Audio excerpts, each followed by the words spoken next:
Hello dear students, कैसे हो आप सब। Welcome to MI chemistry classes. तो आज हम देखने वाले हैं दो चीजें। देखो ये तो एक हम देखेंगे 2024 सैंपल पेपर। ठीक है, केमिस्ट्री का जो सैंपल पेपर जेके बोस ने ही अपनी साइट पे डाला है उसी को डिस्कस करेंगे, उसको सॉल्व करेंगे। ठीक है, दूसरी चीज हम देखेंगे how to attempt chemistry paper कि केमिस्ट्री पेपर जो है जो आपका 8 तारीख को है उसको कैसे अटेम्प्ट करना है। ठीक है, तो पहले हम पहली चीज को अच्छे से देख लेते हैं। बहुत सारे लोगों ने सैंपल पेपर डाला हुआ है, लेकिन मैं आपको सॉल्व कराऊंगा। ऐसा भी नहीं कि पूरे आंसर लिखूंगा, लेकिन सारे की सारी जितने भी क्वेश्चन से आपको समझाऊंगा। ठीक है, तो हो सकता है यहां से ही सैंपल पेपर से ही कोई ना कोई क्वेश्चन ऐसा हो जो आपको एग्जाम में पूछा जाए, और यहां से भी 2 3 4 5 क्वेश्चन हो सकता है एग्जाम में आपको मिल जाएं। ठीक है, तो करते हैं स्टार्ट, देखते हैं सैंपल पेपर के बारे में। ठीक, उससे पहले मैं आपको एक चीज बता देता हूं। वो चीज है ये कि आप यहां एक चीज ध्यान में रखो कि इस बार जो आपका एग्जाम होगा, ठीक है, उसका पैटर्न प्रीवियस ईयर से मैच नहीं करेगा। ठीक है, उसका पैटर्न अलग होगा। ठीक है, तो यहां 4 सेक्शंस होंगी, section A, section B, section C और सेक्शन डी। 4 सेक्शंस होंगी आपकी इस बार। ठीक है, और आपका जो आपकी पहली सेक्शन होंगी उसमें एक एक मार्क्स के क्वेश्चंस आएंगे 10, तो 10 मार्क्स पहली सेक्शन के होंगे। ठीक है, और जो दूसरी सेक्शन होगी बी सेक्शन, उसमें 2 मार्क्स के 9 क्वेश्चंस आएंगे और ये हो जाएंगे आपके 18 मार्क्स। ठीक है, और सी सेक्शन में 3 मार्क्स के 9 क्वेश्चंस आएंगे और ये हो जाएंगे आपके टोटल 27 मार्क्स। ठीक है, अब जो डी सेक्शन है उसमें 5 मार्क्स के 3 क्वेश्चंस आएंगे और ये हो जाएंगे 15 मार्क्स, और टोटल आपका 70 मार्क्स यहां हो जाएगा। ठीक है, ये पैटर्न होगा आपका आपके पेपर का। ठीक है, और यहां आपको ध्यान रखना है कि इस बार सेक्शन ए में MCQs आएंगे, यहां MCQs होंगे और वो MCQs सारे ही चैप्टर्स को कवर करेंगे। ठीक है, जितने भी चैप्टर्स हैं सबको कवर करके ही वो आएंगे, और इस बार एग्जाम में थोड़ा सा मुश्किल आएगा। जैसे हॉट्स टाइप क्वेश्चंस होते हैं ना, हाई ऑर्डर थिंकिंग क्वेश्चंस। ठीक है, थोड़े ज्यादा कंसेप्चुअल क्वेश्चंस आएंगे, तो आपको ज्यादा अच्छे से रिवाइज करके जाना है। ठीक है, तो देखो ये तो हमारा ऐसे हमारा जो है पैटर्न होगा, ऐसे section A B C D आपको ये ध्यान में रखना है।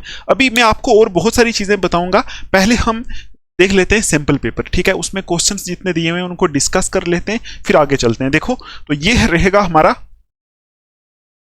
ये हमारा रहेगा सैंपल पेपर। देखो सैंपल पेपर का जो पहला पेज है उसमें ऊपर ऊपर यहां वही चीज बताई है जो मैंने आपको बताया, सेक्शन ए में कितना आएगा, बी में, सी में कितना, डी में कितना। ठीक, ये वाला सैंपल पेपर आप डाउनलोड भी कर सकते हो, लेकिन मैं आपको इसको डिस्कस करके दिखाऊंगा। जितने क्वेश्चन है उनको सॉल्व करके देखेंगे, तो आप भी ये साथ में देख लो कि आपसे सॉल्व हो सकते हैं कि नहीं। ठीक है, अगर आपसे ये सैंपल पेपर पूरा सॉल्व हो रहा है, इसका मतलब आपसे एग्जाम में पेपर सॉल्व हो जाएगा। ठीक, अच्छा अब देखो यहां पहली जो सेक्शन है ना, सेक्शन ए में देखो MCQs टाइप क्वेश्चंस दिए हुए हैं।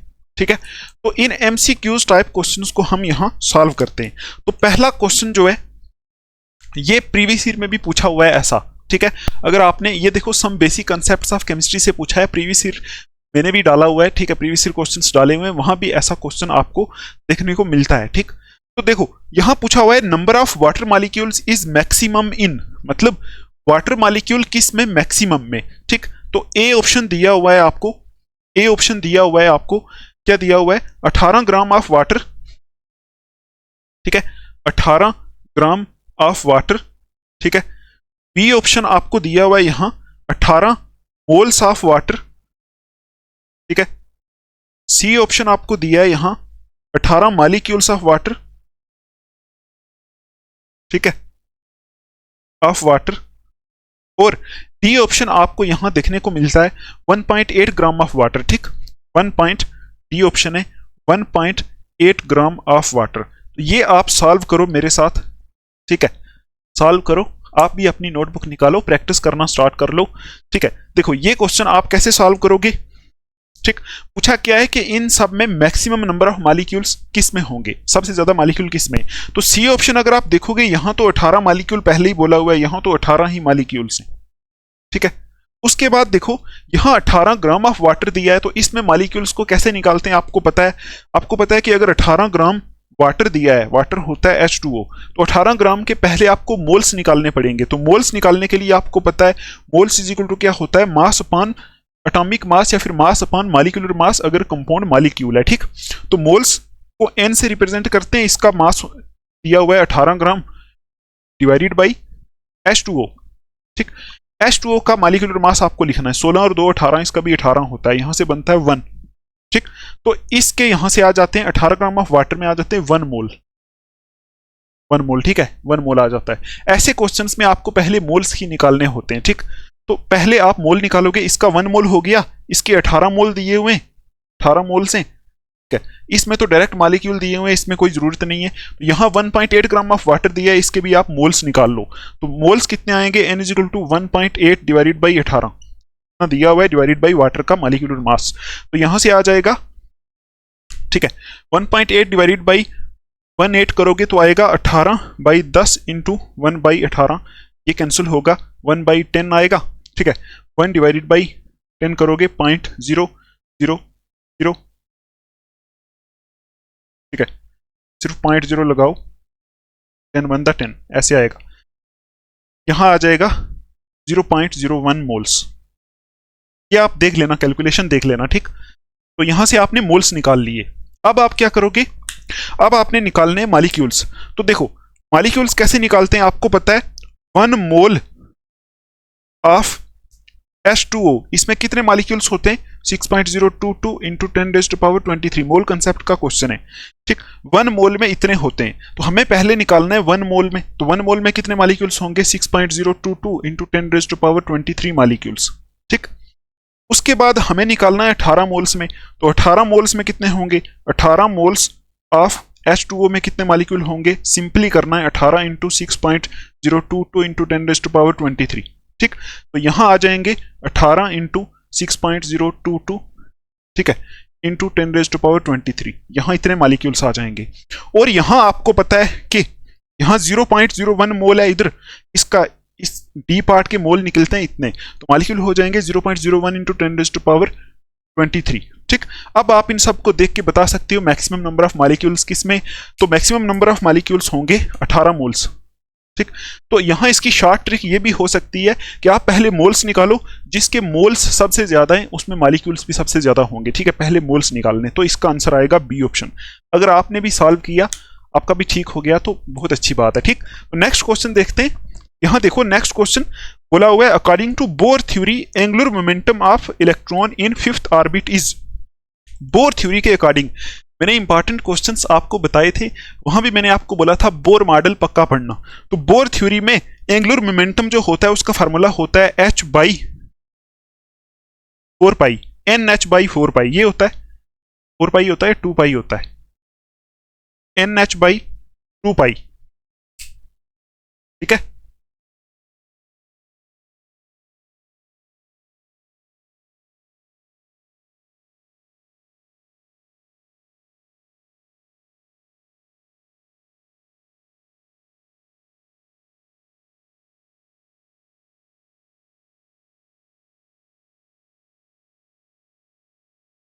ठीक है, तो ये होता है एंगुलर मोमेंटम का फार्मूला।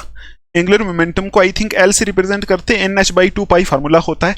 तो बोला गया है 5th ऑर्बिट में एंगुलर मोमेंटम की वैल्यू क्या होगी। तो 5th ऑर्बिट आपको पता है, ये जो n है ना, n इसका ये नंबर ऑफ ऑर्बिट को रिप्रेजेंट कर रहा है। तो यहाँ क्वेश्चन में यही पूछा है 5th ऑर्बिट में क्या वैल्यू होगी। तो आप यहाँ n की जगह 5 पुट कर दो, 5h बाई 2 पाई आएगा, इसको आप कैंसिल करोगे 2.5h बाई पाई आ जाएगा, 2.5h बाई पाई। देखो ये ऑप्शन जहां है वही करेक्ट ऑप्शन है, ठीक।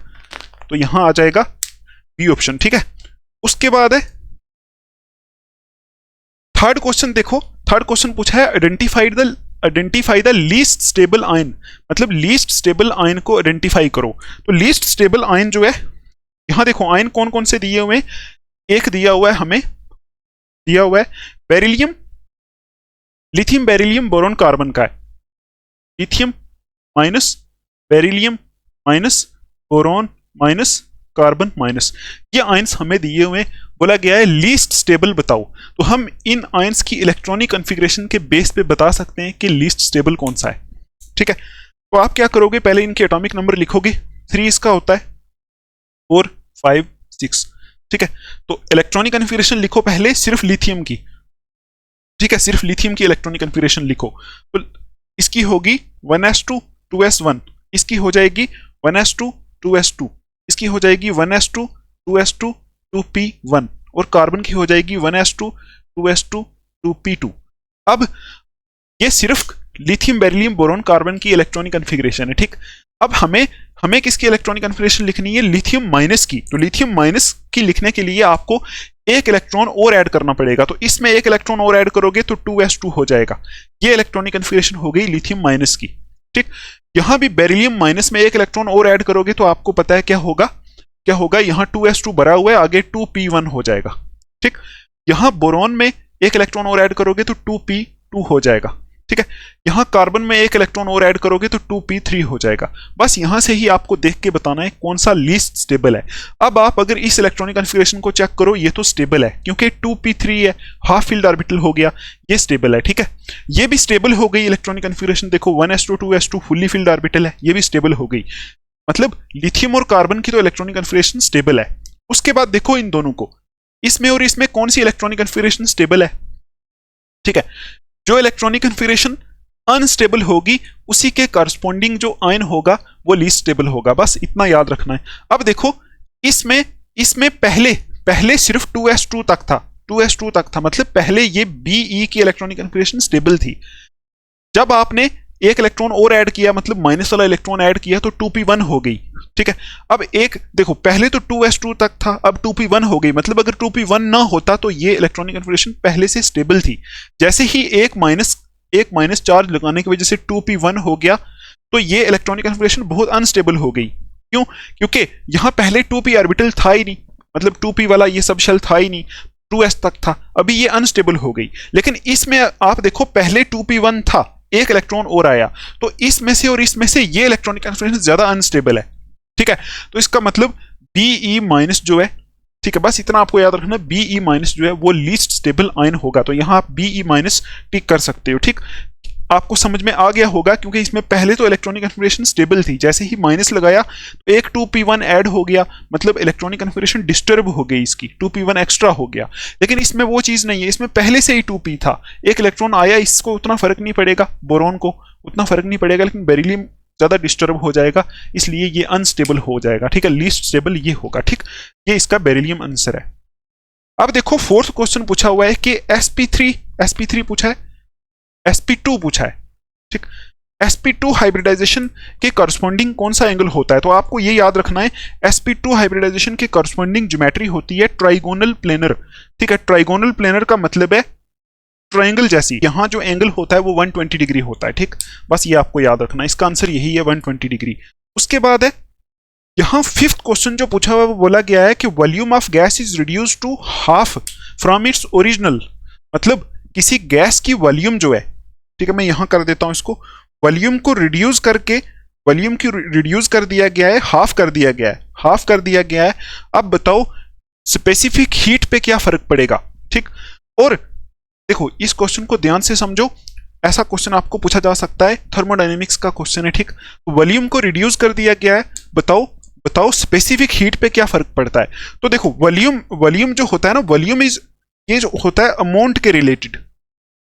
अमाउंट देखो, अगर अमाउंट ज्यादा होगा, ये गैस की बात हो रही है, यहां गैस लिखा हुआ है ना, देखो गैस, तो अगर गैस का अमाउंट ज्यादा होगा तो वॉल्यूम भी ज्यादा होगी, गैस का अमाउंट कम होगा तो वॉल्यूम भी कम होगी, सिंपली। ठीक है, ये आपको याद रखना है। अब यहां आपको पता है जो स्पेसिफिक हीट पूछा हुआ है, स्पेसिफिक हीट मैं यहां लिख देता हूं, स्पेसिफिक हीट जो है, स्पेसिफिक हीट ये जो होती है ये इंटेंसिव प्रॉपर्टी होती है। इंटेंसिव प्रॉपर्टी ऐसी प्रॉपर्टी होती है जो अमाउंट पे डिपेंड ही नहीं करती। तो अगर स्पेसिफिक हीट आप देखो, वॉल्यूम जितनी मर्जी कम करो या ज्यादा करो, स्पेसिफिक हीट पे कोई फर्क नहीं पड़ेगा, स्पेसिफिक हीट कांस्टेंट रहेगी। तो इसका आंसर यही है, यहां लिखा हुआ है रिमेन्स कांस्टेंट। ठीक है, आई होप आपको इतना समझ में आया होगा। अब हम इसको साफ करते हैं, नेक्स्ट पेज पे चलते हैं इस पेपर के। ठीक है, तो अब देखो आगे वाला क्वेश्चन, तो यहां पूछा हुआ है in the reaction I2 plus I minus, यहां रिएक्शन दी हुई है I2 प्लस I माइनस, यहां से बन रहा है I3 माइनस। तो यहां पूछा हुआ है which of the following is Lewis base, यहां से ल्यूइस बेस कौन सा है? तो आपको पता है ल्यूइस बेस क्या होता है? ल्यूइस बेस होता है इलेक्ट्रॉन पेयर डोनर, ठीक है। तो यहां से अगर आप इस रिएक्शन को देखोगे, ये दोनों कंबाइन करके ये बन रहा है, इसका मतलब ये वाला इसके पास देखो माइनस चार्ज है, इसका मतलब इलेक्ट्रॉन पेयर है, ये इसको इलेक्ट्रॉन दे रहा है, तभी I3 माइनस बन रहा है, इसका मतलब I माइनस यहाँ ल्यूइस बेस है। बस ये आपको याद रखना है, ठीक। आई होप आपको समझ में आया होगा। तो इसका आंसर है बी ऑप्शन, I माइनस, ठीक है। अब देखो यहां नीचे वाला जो क्वेश्चन है VII करके, ठीक है, तो यहां रिएक्शन दी है आपको कार्बन प्लस H2O, और यहां आगे ऐसे इक्विलिब्रियम का साइन देके बनाया हुआ है, कार्बन मोनोऑक्साइड प्लस H2O लिखा है, लेकिन H2O है नहीं, यहां H2 है, ठीक। और यहां कार्बन सॉलिड है, ठीक है, यहां ये वाटर जो है ये गैस है, ये कार्बन मोनोऑक्साइड गैस है, और यहां हाइड्रोजन गैस है। ऐसी रिएक्शन आपको दी हुई है, ऐसा क्वेश्चन आपको एग्जाम में आ सकता है, ठीक। तो अब यहां पूछा क्या है? पूछा गया है कि इस रिएक्शन के ऊपर प्रेशर का क्या इफेक्ट पड़ेगा। ली चैटलियर प्रिंसिपल का क्वेश्चन है, इक्विलिब्रियम चैप्टर से पूछा हुआ है, ठीक है। तो इस रिएक्शन के ऊपर क्या इफेक्ट पड़ेगा, ठीक। एक बार कैमरे को थोड़ा फोकस कर लेते हैं, ठीक है। हाँ, देखो इस रिएक्शन के ऊपर क्या इफेक्ट पड़ेगा।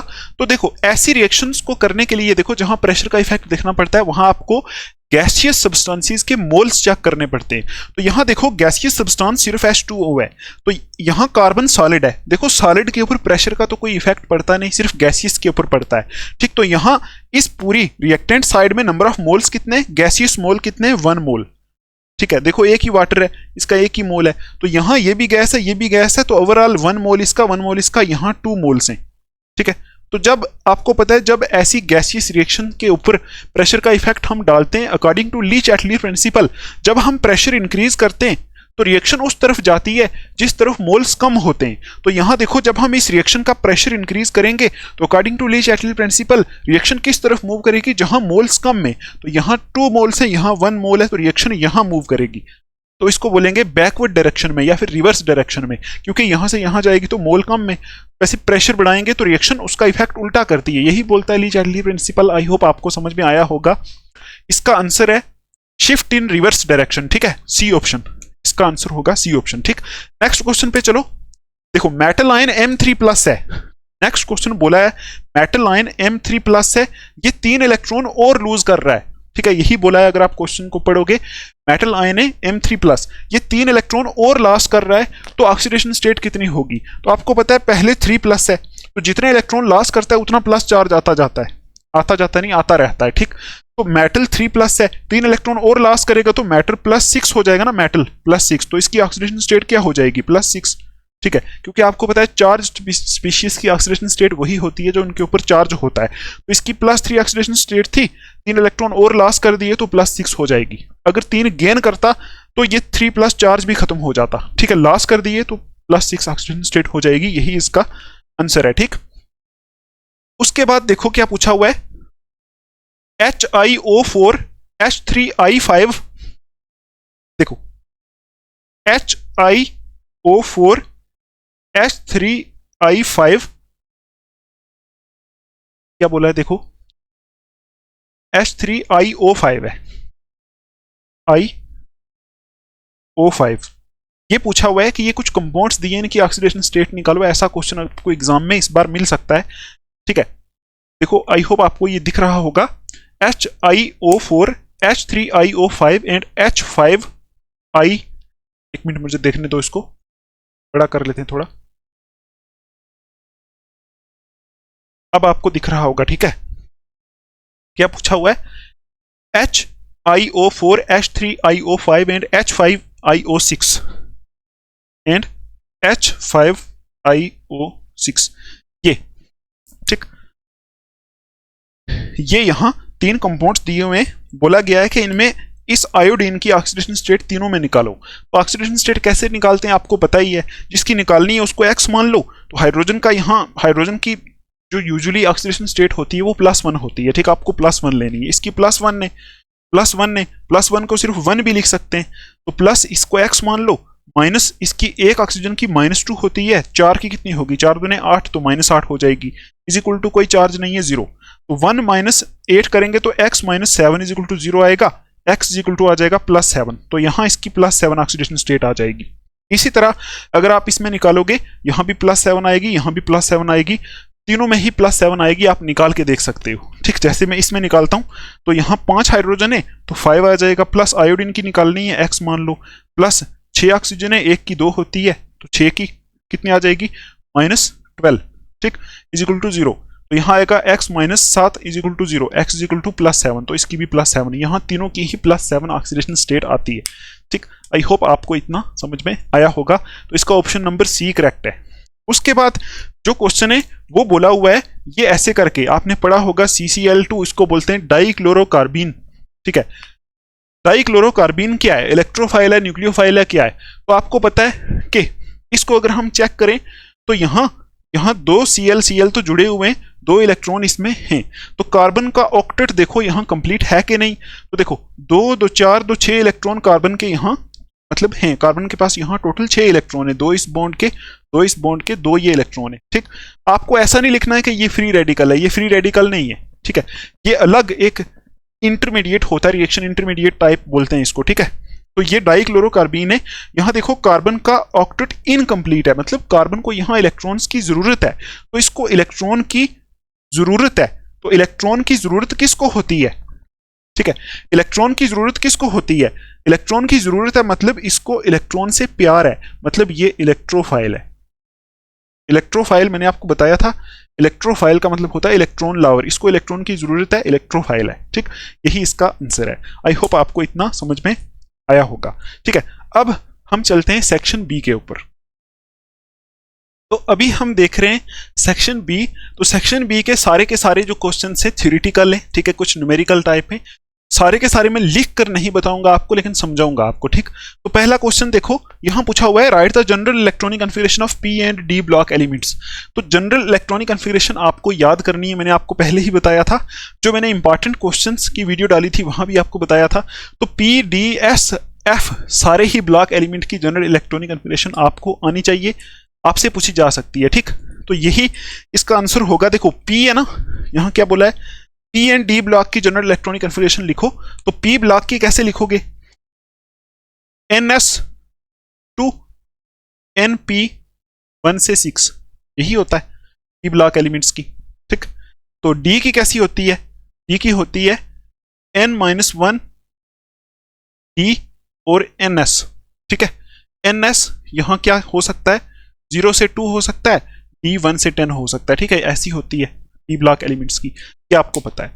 अब ये आप चेक कर लेना एक बार। ठीक है, डिफरेंट बुक्स पे डिफरेंट लिखी होती है, यहाँ नोबल गैस होती है, एक बार चेक कर लेना। आपको इंपॉर्टेंट क्वेश्चंस जो बताए थे मैंने, क्वेश्चंस नहीं इंपॉर्टेंट टॉपिक्स, वहां से आपने देखा होगा अगर, तो आपको पता होगा।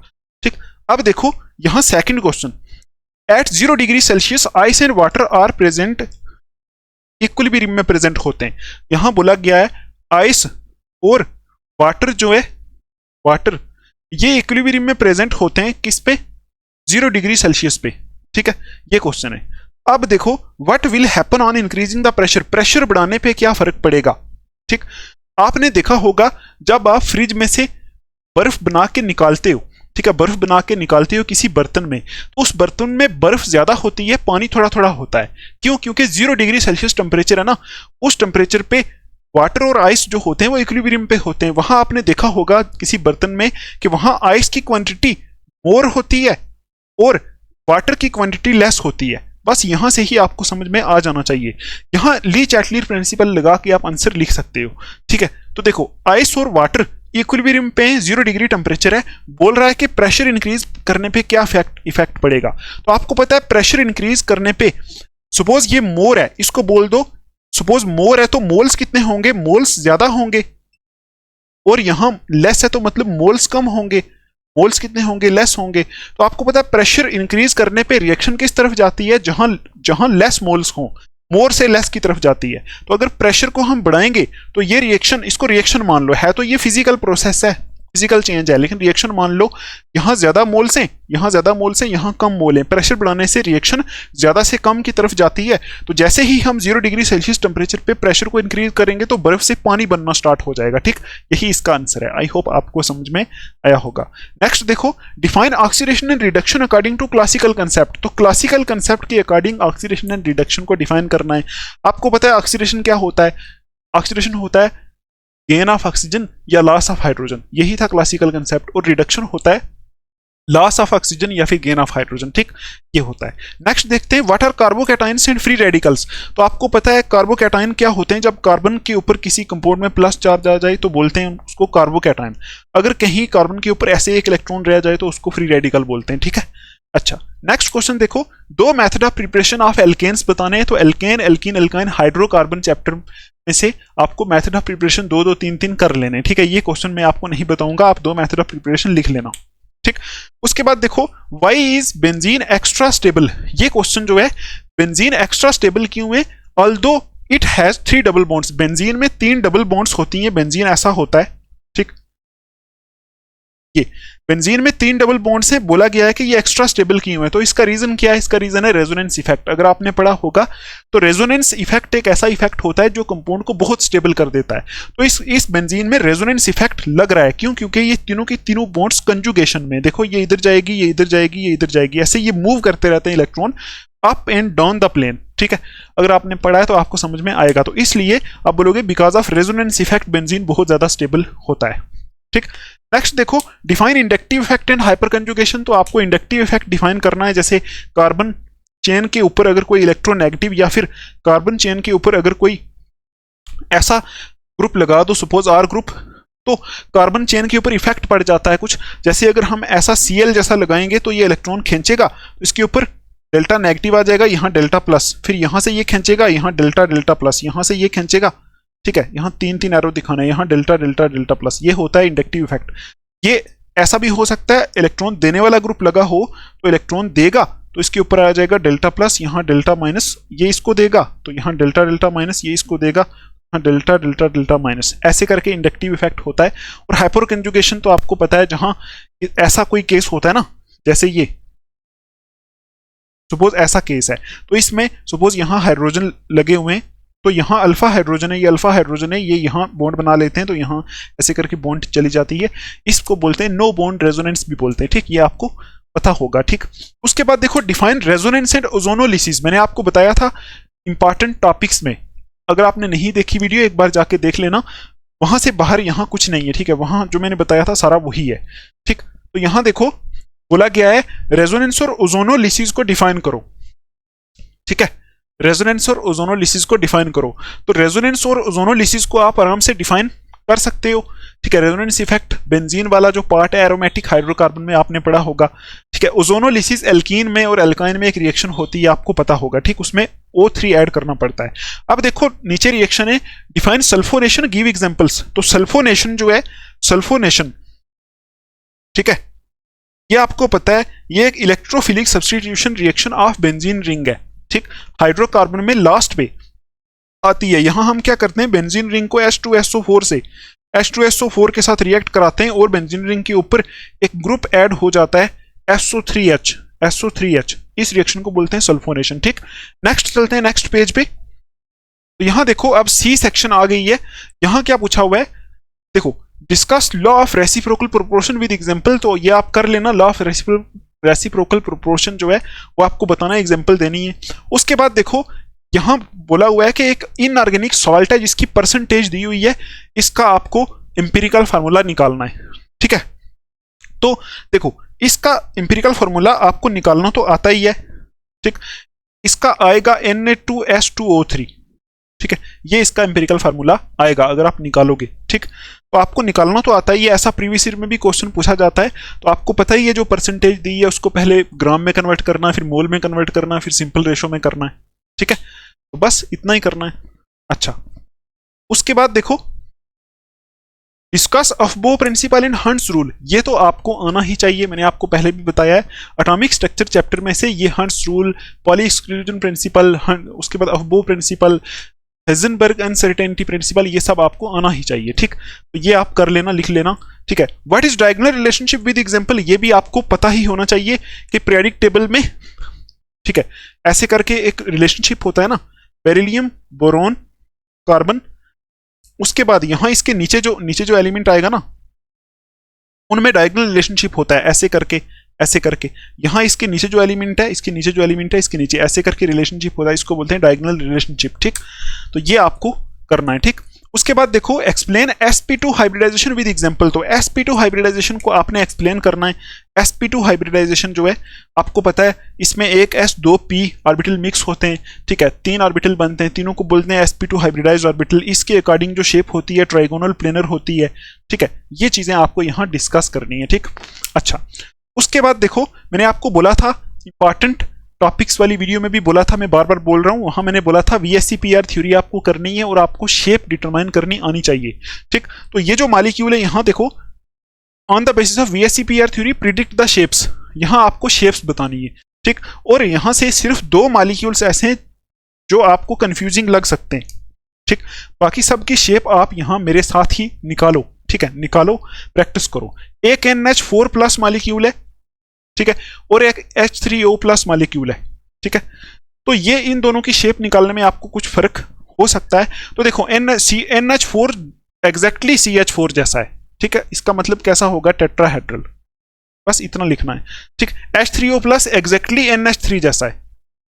ठीक है, और NH3 कैसा था, पिरामिडल, तो H3O प्लस की भी शेप पिरामिडल होगी।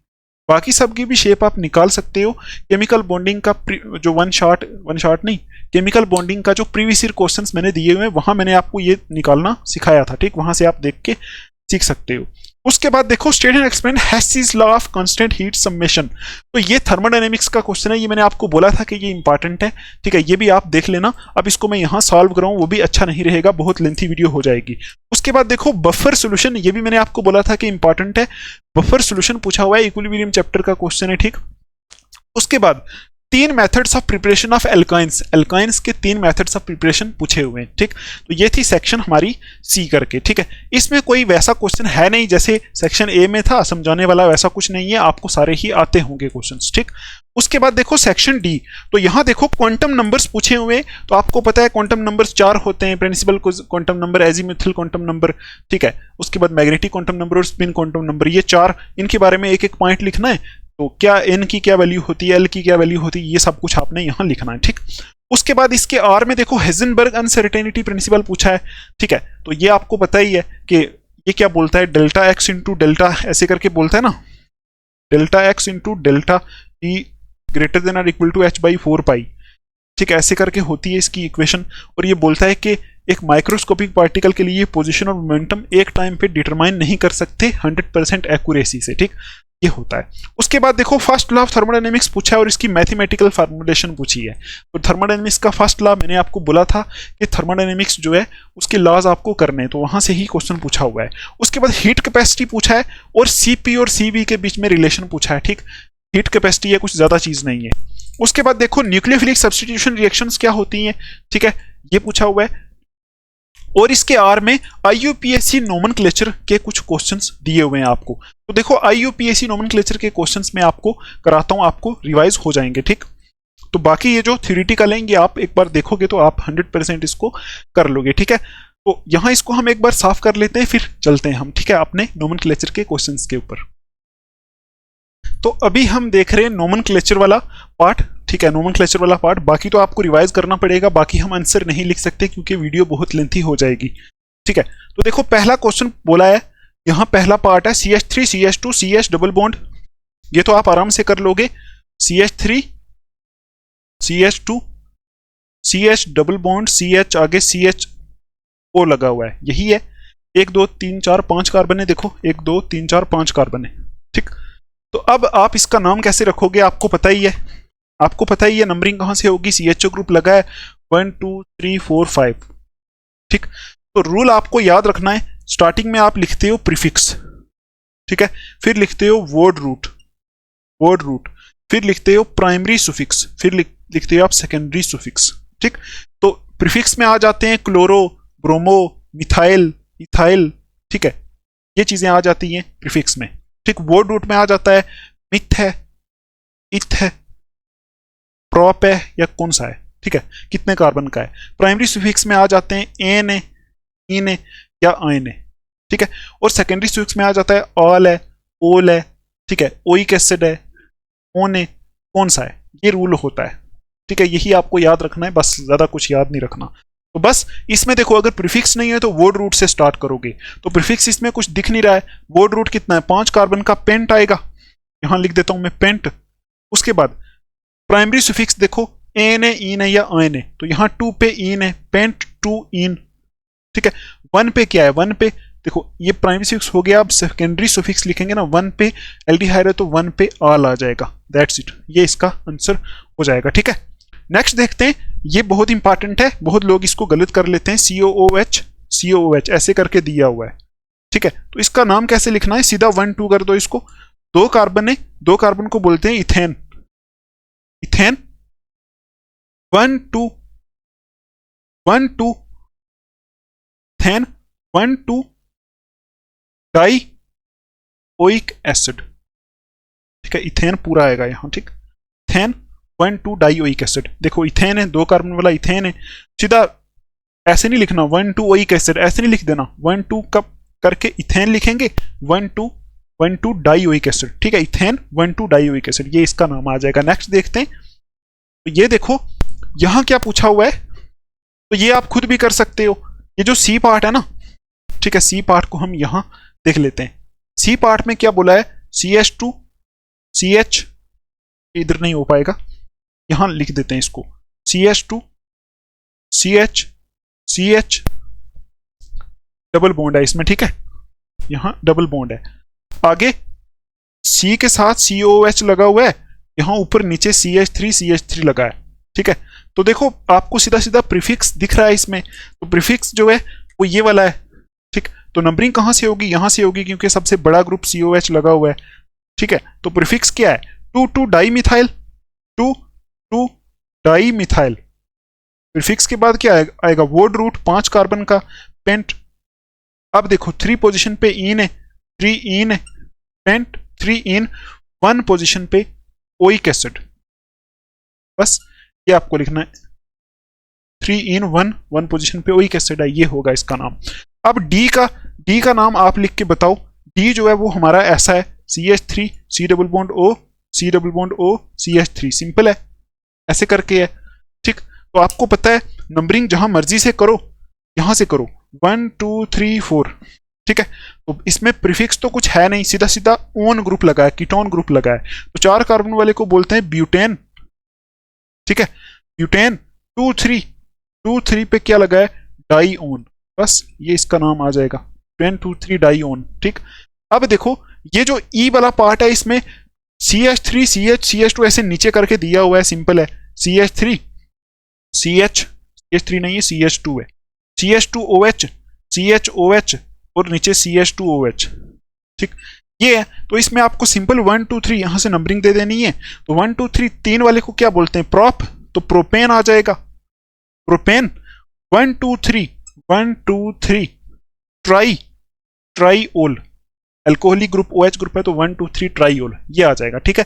ये हमने क्वेश्चन सॉल्व कर लिए और सारा पेपर भी हमने देख लिया है, ठीक। आई होप आपको ये समझ में आया होगा और आपके काम ये पक्का आएगा। अगर आपने यहां तक वीडियो देख ली है तो आप इसको एक लाइक पक्का करना और कमेंट्स में दिल बना देना, ठीक है। तो मैं ये दुआ भी करूंगा कि आपका पेपर बहुत अच्छा हो, ठीक। अच्छा, अब हमारा एक पार्ट खत्म हो गया इस वीडियो का। अब हम देखते हैं how to attempt chemistry paper. तो अटेम्प्ट कैसे करना है, ठीक है। तो सिंपली अटेम्प्ट कैसे करोगे, तो यहां आपको पता है 3 सेक्शंस होती हैं, ठीक है। तो 3 सेक्शंस में पहले आप कौन से क्वेश्चंस करोगे, तो देखो पहले मैं आपको ये एक बात बोलना चाहता हूं, आप 1 सेकंड रुको, सिर्फ 1 सेकंड। बात यह है कि जैसे ही आप पेपर देखोगे आप डर जाओगे, डरना नहीं है, क्योंकि इस बार पेपर थोड़ा सा मुश्किल आएगा। ऐसा नहीं कि आप कर नहीं पाओगे, अगर आपने मेहनत की है आप पूरा पेपर कर पाओगे। जैसा ही आप पेपर देखोगे डरना नहीं है, बिल्कुल पहली बात ये है, ठीक। डरना नहीं है। आपको डर कैसे लगेगा, जैसे ही आप सेक्शन ए देखोगे, हो सकता है थोड़े से MCQs अलग किस्म के आए तो आप डर जाओगे, ठीक है। डरना नहीं है। सेक्शन ए को पहले आप देखो ही मत, ठीक है। सिर्फ सेक्शन ए ऐसी सेक्शन होगी जिसमें MCQs कुछ ऐसे हो सकते हैं जो आपसे ना हो, बाकी सारी सेक्शंस के क्वेश्चंस आपसे हो जाएंगे, ठीक है, ये मुझे लग रहा है कि आप कर लोगे। तो जैसे ही आप पेपर देखोगे, डरना नहीं है, ठीक है, डरना नहीं है। आपको देखना है कि सेक्शन ए के क्वेश्चंस को देखेंगे आराम से, लेकिन पहले बाकी वाले सेक्शंस को देखो, सारे क्वेश्चंस आपको आते होंगे। ठीक, अब आपको अटेम्प्ट कैसे करना है, तो आप अगर यहां देखोगे तो सी सेक्शन में 27 मार्क्स होंगे टोटल। तो देखो, अगर आपको सी सेक्शन अच्छे से आती है, देखो रूल यही होता है कि जो चीज आपको सबसे अच्छे से आती है वो आप पहले करो। ठीक है, क्योंकि एग्जामिनर जब स्टार्ट करेगा चेक करना, पेपर को चेक करना, तो वो स्टार्टिंग में आपने अच्छा लिखा होगा तो आपका टिक टिक करता जाएगा वो, ठीक है, मार्क्स देता जाएगा। रूल यही होता है कि आप क्या करो, सबसे अच्छा जो आता है वो पहले स्टार्ट करो। अगर आपको सेक्शन बी अच्छी आती है तो बी स्टार्ट करो, डी अच्छी आती है तो डी स्टार्ट करो। ठीक, लेकिन अगर आपको सारा ही आता है तो आपको मैं ये बोलूंगा कि पहले आप सेक्शन सी करो। ठीक है, जैसे ही आप सेक्शन सी करोगे 27 मार्क्स आपके बन जाएंगे। ठीक है, तो 33 मार्क्स आपको पास होने के लिए चाहिए। ठीक है, तो 27 मार्क्स आपके सेक्शन सी में यहाँ 27 मार्क्स बन जाएंगे। उसके बाद आप टाइम दो सेक्शन बी पे। ठीक है, यहां से आपके कितने 18 मार्क्स बन जाएंगे, तो यहां से आपके 45 मार्क्स बन जाएंगे, आप पास हो जाओगे। ठीक है, इतने से आप पास हो सकते हो अगर आपको ये दोनों सी और बी सेक्शंस आती हैं। ठीक, तो पहले आप क्या करो, सी सेक्शन करो, फिर बी सेक्शन पे टाइम दो, फिर आप डी सेक्शन पे टाइम दो। ठीक है, डी सेक्शन में 15 मार्क्स का है, तो अगर आपने ये तीनों सेक्शंस कर ली तो आपके 60 मार्क्स बन जाएंगे। तो 60 मार्क्स आपके हो जाएंगे अगर आपने बहुत अच्छा लिखा है, तीनों सेक्शंस में टाइम दिया है, तो 60 मार्क्स आप ले लोगे, तो बहुत अच्छे मार्क्स हैं 60 मार्क्स। ठीक, तो ये आपको करना है। उसके बाद आपको ए सेक्शन के ऊपर जाना है। ठीक है, ए सेक्शन भी अगर आपने कर ली, देखो डरना आपको बिल्कुल नहीं है। ए सेक्शन 10 मार्क्स की है, तो ऐसा होगा 100% मैं ये बोल सकता हूं कि 5 मार्क्स तो आप करके ही आओगे। ठीक है, 5 मार्क्स का तो आप सही करके आओगे। तो अगर आपको बी सी डी सेक्शंस आती हैं तो आप 65 मार्क्स का तो अटेम्प्ट करके ही आओगे। ठीक है, तो डरना नहीं है बिल्कुल, एकदम मजे से करना है। तो क्या करोगे, पहले सी, फिर बी, फिर डी, फिर ए सेक्शन। ठीक, अच्छा, ये चीज हो गई कि आपको पहले कौन सा क्वेश्चन करना है, मतलब कौन सी सेक्शन आपको करनी है। अब देखो दूसरी चीज क्या है, दूसरी चीज है कि आपको बीच में कौन सा क्वेश्चन कितना कितना लिखना है। ठीक, तो देखो पहले सेक्शन ए की बात अगर हम करें तो सेक्शन ए में 1 मार्क्स का एमसीक्यू होगा। तो आपको आंसर में आपको ऐसा नहीं करना है कि A1 का A, 2 का B, ऐसा करना थोड़ा अच्छा नहीं लगता है। ऐसा भी ठीक है, ऐसे भी आपको मार्क्स मिल सकते हैं। अगर आप पूरा लिख दो कि 1 का A ऑप्शन है, आगे ऑप्शन भी लिख दो, सपोज 18 मोल्स था।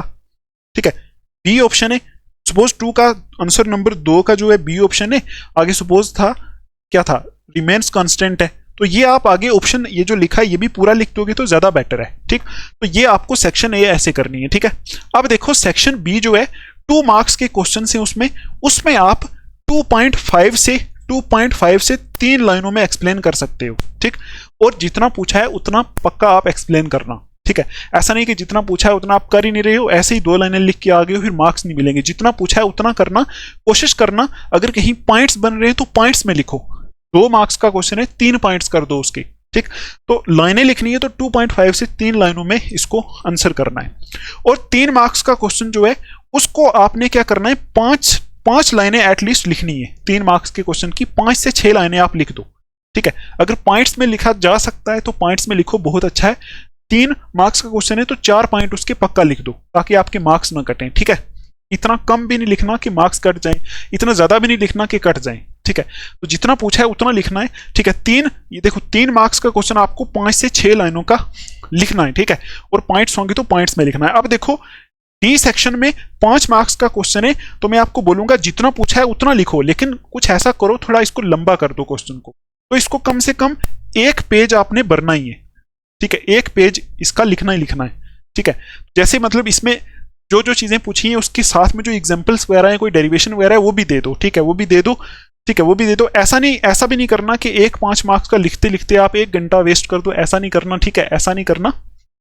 आपको क्या करना है, 1 पेज एटलीस्ट 1 से लेके, अगर 1 पेज पूरा और दूसरा पेज थोड़ा सा आधा ही हो जाए, अगर दूसरे पेज की 4-5 लाइनें भी हो जाए, तब भी आप 5 मार्क्स का लिख सकते हो इतना। ठीक है, तब आपके मार्क्स 5 में से 5 ही आएंगे। ठीक, अगर आप 5 मार्क्स का क्वेश्चन लिख दोगे 2 लाइनों में तो आपके 5 मार्क्स नहीं मिलेंगे, फिर 2 ही या 1 ही मार्क्स मिलेगा। ठीक, ऐसे आपने मार्क्स का ये लिखना है। ठीक, अच्छा, उसके बाद तीसरी चीज क्या है, तीसरी चीज है कि आपको क्या करना है कि हेडिंग जहां आप लिखोगे, हेडिंग वगैरह, हेडिंग जहां भी लिखोगे ना, जैसे भी कोई आंसर लिखोगे ना, तो पहले हेडिंग लिखनी है आपको, हेडिंग लिखनी है, आंसर लिखना है। ऐसे आंसर क्वेश्चन तो लिखना नहीं है, वो आपको पता ही है, क्वेश्चन नहीं लिखना है, आंसर लिखना है सिर्फ, और हेडिंग लिखना है, हेडिंग को अंडरलाइन करना है, ठीक है।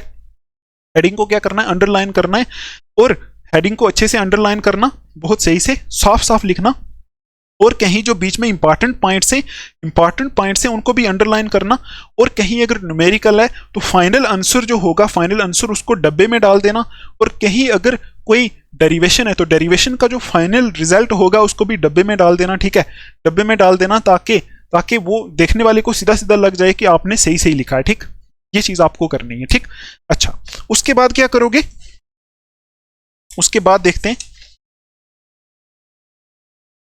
उसके बाद आपको याद रखना है, एक चीज याद रखनी है कि आपको टाइम मैनेज करना है, टाइम मैनेज करना है, ऐसा करना है कि मतलब इसको आप डिवाइड कर लो, अपने हिसाब से डिवाइड कर सकते हो, अभी पेपर से पहले ही करके जाओ डिवाइड, कि आपको जैसे 3 घंटे का पेपर होगा तो आपको 15 मिनट बचाने, 15 मिनट बचाने, ठीक है, किसके लिए, पेपर को रीचेक करने के लिए, ठीक। टाइम इस तरह से मैनेज करना है कि 15 मिनट पहले ही आपका पेपर हो जाए, ठीक है, एग्जाम में थोड़ा सा पहले जाना, ताकि वो आप रोल नंबर वगैरह भरने के लिए टाइम मिलता है वो आपको मिल जाए, ठीक। तो 15 मिनट रीचेकिंग जो है उसके लिए बचाने, रीचेक करना है। और एक इंपॉर्टेंट बात है वो है कि एग्जाम जब आप दोगे, पेपर के बीच में, शीट के बीच में खाली जगह नहीं छोड़नी है। सपोज आपने यहां आंसर लिखा तो अब आप बोलोगे नहीं यहां जगह छोड़ देते हैं, बाद में लिखेंगे, वो जगह यहां नहीं छोड़नी है, ठीक है। खाली जगह पेपर के बीच में, शीट के बीच में खाली जगह नहीं छोड़नी है। एक क्वेश्चन यहां लिखा, दूसरा यहां लिखा, देखो यहां सपोज आपने लिखा क्वेश्चन, मतलब आंसर लिखा, यहां एक लाइन छोड़ के दूसरा आंसर लिखो, फिर एक लाइन छोड़ के तीसरा आंसर लिखोगे, ऐसे बीच में खाली जगह नहीं छोड़नी है, क्योंकि जब एग्जामिनर देखेगा खाली जगह, उसको लगेगा इसने क्वेश्चन आधा लिखा है तो काटा लगा देगा वहां, ठीक है। ये आप ध्यान रखना, ठीक है, ये चीज ध्यान रखना आप, ये चीज। और उसके बाद मैं आपको बोलूंगा, सारा कुछ हो गया, टाइम मैनेज वगैरह सब कुछ हो गया, ब्लैंक स्पेस नहीं छोड़नी है और कटिंग नहीं करनी है। अगर कहीं कटिंग हो जाती है तो उसको सिर्फ एक लाइन से कट कर लेना, ऐसे ऐसे उसके ऊपर नहीं करना है, ठीक, उससे बहुत बैड इंप्रेशन पड़ता है, ठीक। ये भी आपको मैंने बता दिया। और फाइनली मैं आपको ये बोलूंगा कि आपने क्या करना है, बहुत कॉन्फिडेंस से जाना है, ठीक है, कॉन्फिडेंस से जाना है, क्योंकि आपने अभी लाइफ में बहुत सारे एग्जाम्स देने हैं, ठीक है। ये 11th क्लास बहुत छोटी है, ठीक है, 11th क्लास बहुत छोटी है, अपने आप को ऑल इज वेल बोलना है, ठीक है। अगर डर भी जाओ कहीं तो लंबी सांस लेना है, फिर से करना स्टार्ट कर लेना, ठीक है।